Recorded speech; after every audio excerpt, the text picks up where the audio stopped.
Selamat sore, Shalom, salam sejahtera untuk kita semua, dan Assalamualaikum warahmatullahi wabarakatuh. Kami mahasiswa Universitas Kristen Indonesia Toraja. Video ini kami buat untuk menyelesaikan salah satu tugas di mata kuliah manajemen pemasaran lanjutan dengan dosen pengampu Ibu Risa K. Wibisono, SE, MM. Kami kelompok 4 yang terdiri dari 3 orang yang masing-masing bekerja sama untuk memenuhi tugas ini. So, langsung saja kita ke tahap perkenalan diri. 천진 나만 청순 가련 새침 한척 이젠 지쳤나 귀찮아 매일 뭐해 어디야 밥은 잘자 baby 자기 여보 보고 싶어 다 부질없어 Akan mengelola saluran pemasaran terintegrasi.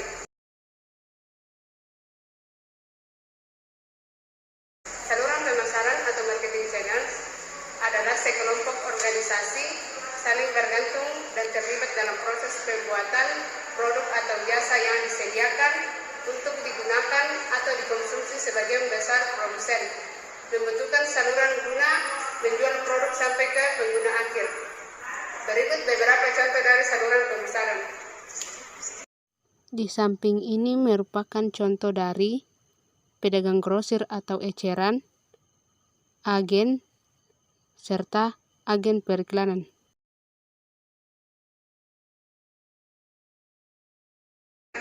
Arti penting saluran sistem pemasaran atau marketing channels.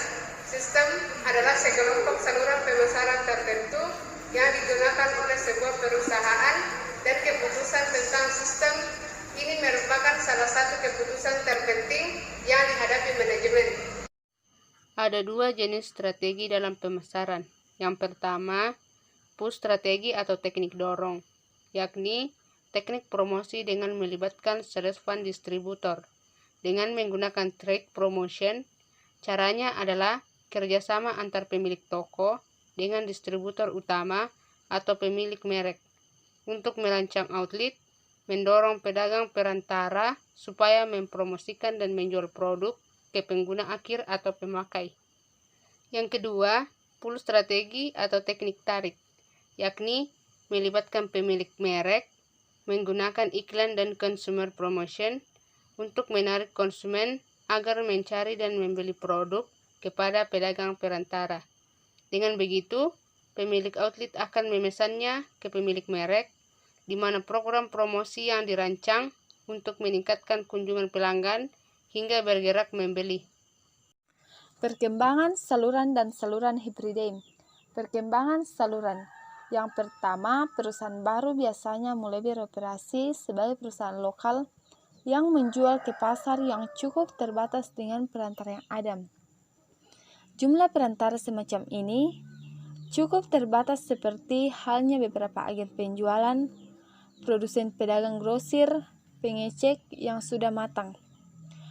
Perkembangan ini dapat dimulai dari pasar lebih kecil, yaitu perusahaan dapat menjual langsung kepada pengecek. Yang kedua, lebih besar, yaitu perusahaan dapat menjual melalui distributor. Yang ketiga, daerah pedesaan.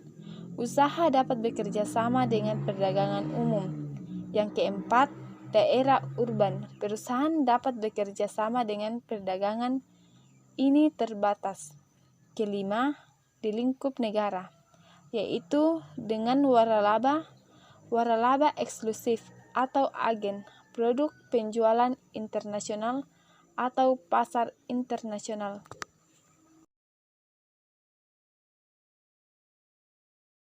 Saluran hibride merupakan suatu cara perusahaan untuk melipat gandakan jumlah kunjungan ke pasar di berbagai wilayah. Pada pelanggan mengharapkan interaksi saluran yang ditentukan karakternya oleh fitur-fitur sebagai berikut. Yang pertama, kemampuan untuk memesan produk secara online dan membelinya di lokasi tempat disket. Yang kedua, kemampuan untuk mengembalikan produk dipesan secara offline ke toko pengecek. Yang ketiga, hak untuk menerima tawaran promosi dan maupun diskon berdasarkan total pembelian online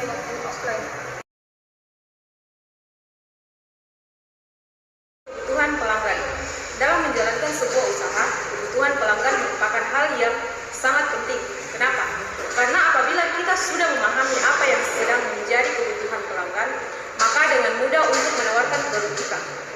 Jadi, jangan hanya menjadi seorang pemasar yang hanya mampu mendatangkan pelanggan, akan tetapi jadilah seorang pemasar yang mampu mempertahankannya dan merespon serta memahami apa yang menjadi kebutuhan pelanggan sehingga akan menjadi loyal terhadap kita. Jadi, berikut saya akan menjelaskan mengenai tipe-tipe pembeli. Yang pertama, pembelinya berdasarkan kemasan. Dalam sebuah pembelian terdapat banyak sekali produk yang dibeli pada kondisi rendahnya keterlibatan konsumen dan tidak adanya perbedaan antara merek yang signifikan. Seperti contoh pada gambar di samping, yakni sabun mandi dan pasta gigi. Para konsumen akan memiliki sedikit keterlibatan pada jenis produk itu. Mereka pergi ke toko dan mengambil merek tertentu. Jika mereka mengambil merek yang sama, hal itu karena kebiasaan dan bukan karena kesetiaan yang kuat terhadap merek. Yang kedua, yakni mencari kesepakatan bernilai tinggi. Jadi maksudnya di sini, pembeli mengetahui kebutuhan mereka dan banyak melakukan penyelidikan saluran sebelum membeli dengan harga serendah mungkin. Yang ketiga, yakni pembelanja yang mencintai keragaman. Pembeli mengumpulkan informasi di banyak saluran, memanfaatkan layanan sentuhan tinggi, kemudian membeli saluran favorit mereka tanpa memperhatikannya. Yang empat atau yang terakhir, yakni pembelanja dengan keterlibatan tinggi. Mereka mengumpulkan informasi di semua saluran, melakukan pembelian di saluran biaya termurah, tapi memanfaatkan layanan pelanggan dari saluran sentuhan tinggi. Hal kemudian lanjut ke jaringan nilai. Apa itu jaringan nilai? Yang dimaksud dengan jaringan nilai merupakan sebuah sistem kemitraan dan aliansi yang diciptakan perusahaan untuk menyediakan, menambah, dan mengantarkan penawarannya. Jaringan nilai meliputi pemasok perusahaan dan pemasok dari pemasoknya, serta pelanggan segera dan pelanggan akhir. Peran saluran pemasaran. Dalam saluran pemasaran, produsen mendelegasi sebagian tugas penjualan kepada perantara. Delegasi berarti menyerahkan sejumlah kendali atas bagaimana dan kepada siapa produk itu akan dijual. Namun, produsen seringkali bisa mendapatkan efektivitas dan efisiensi dalam melakukan penjualan dengan menggunakan perantara. Peran saluran pemasaran dapat dibagi menjadi 3 bagian, yaitu fungsi dan aliran saluran, tingkat saluran, dan saluran sektor jasa. Baik yang pertama yaitu fungsi dan aliran saluran. Saluran pemasaran berfungsi untuk menggerakkan barang dari produsen ke konsumen. Saluran pemasaran mengatasi kesenjangan waktu, tempat, dan kepemilikan yang memisahkan barang dan jasa mereka yang menginginkannya.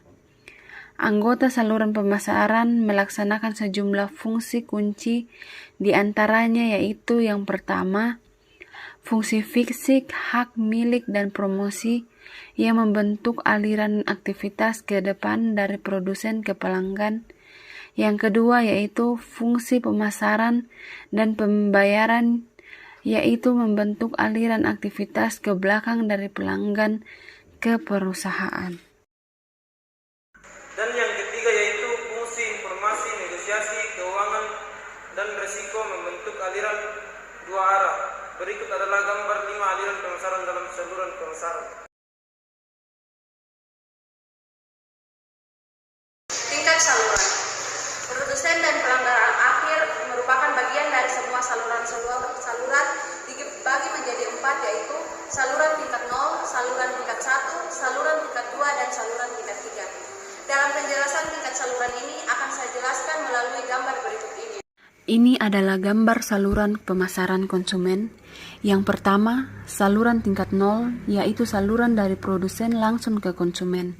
Contohnya seperti gambar di samping, yaitu salon, panti pijat, dan rumah makan. Yang kedua, saluran tingkat 1, yaitu saluran dari produsen ke pengecer lalu ke konsumen. Contohnya seperti gambar di samping, yaitu penjual koran, majalah, dan lain sebagainya. Yang ketiga, saluran tingkat 2, yaitu saluran dari produsen ke pedagang grosir, ke pedagang eceran, lalu ke konsumen. Contohnya seperti gambar di samping, beras, mie instan, dan kebutuhan pokok lainnya. Yang keempat, yaitu saluran tingkat 3, yaitu saluran dari produsen ke agen, ke pedagang grosir, ke pengecer, lalu terakhir ke konsumen. Contohnya seperti produk-produk yang diimpor dari luar negeri. Yang ketiga, saluran pemasaran. Saluran pemasaran tidak terbatas dari distribusi barang fisik saja. Produsen jasa dan ide juga menghadapi masalah, membuat jasa mereka tersedia dan dapat diakses oleh populasi sasaran. Contohnya, dalam pemasaran orang, selain hiburan langsung dan terprogram, para penghibur, musisi, dan artis lainnya dapat menjangkau penggemar mereka secara online melalui situs. Rancangan saluran. Dalam keputusan rancangan saluran ada 4 poin penting di dalamnya, yaitu yang pertama, menganalisis tingkat output jasa yang diinginkan pelanggan. Yang kedua, membentuk tujuan dan hambatan. Yang ketiga, mengidentifikasi dan mengevaluasi alternatif saluran utama. Yang keempat, mengevaluasi alternatif utama. Yang pertama, menganalisis tingkat output jasa yang diinginkan pelanggan, yakni ada 5 hal yang mesti diperhatikan, yaitu yang pertama, ukuran lot. Ukuran lot adalah jumlah unit yang diinginkan saluran untuk dibeli adalah pelanggan umum dalam suatu peristiwa. Yang kedua, waktu tunggu dan waktu pengiriman pelanggan. Pelanggan semakin menyukai saluran pengiriman yang cepat. Yang ketiga, kenyamanan spesial merupakan tingkat di mana saluran pemasaran membuat konsumen lebih mudah membeli produk. Yang kelima, keragaman produk. Semakin banyak pilihan, semakin besar peluang untuk melakukan apa yang dibutuhkan konsumen. Menentukan tujuan dan hambatan. Tujuan saluran bervariasi tergantung pada karakteristik produk, misalnya produk segar memerlukan pemasaran yang lebih langsung. Produk yang dijual dalam jumlah besar seperti bahan bangunan, yakni memerlukan saluran yang memaksimalkan jarak pengiriman dan jumlah penanganan. Produk non-standar seperti mesin yang dibuat sesuai pesanan dan bentuk bisnis yang khusus dijual secara langsung adalah perwakilan penjualan perusahaan produk yang membutuhkan instalasi atau layanan pemeliharaan seperti sistem pemesanan dan pendinginan, biasanya dijual dan dipelihara oleh perusahaan atau penyalur waralaba, jual melalui tenaga penjualan perusahaan dan melalui perantara. Poin yang ketiga dari keputusan rancangan saluran adalah mengidentifikasi dan mengevaluasi alternatif saluran. Digambarkan dalam 3 elemen, yaitu yang pertama, jenis-jenis perantara. Jenis perantara di mana perusahaan harus mengidentifikasi jenis-jenis perantara yang tersedia untuk melakukan pekerjaan salurannya.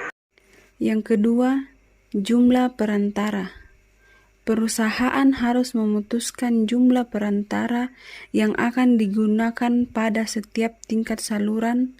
Ada 3 strategi yang tersedia, yaitu distribusi eksklusif, distribusi selektif, dan distribusi intensif.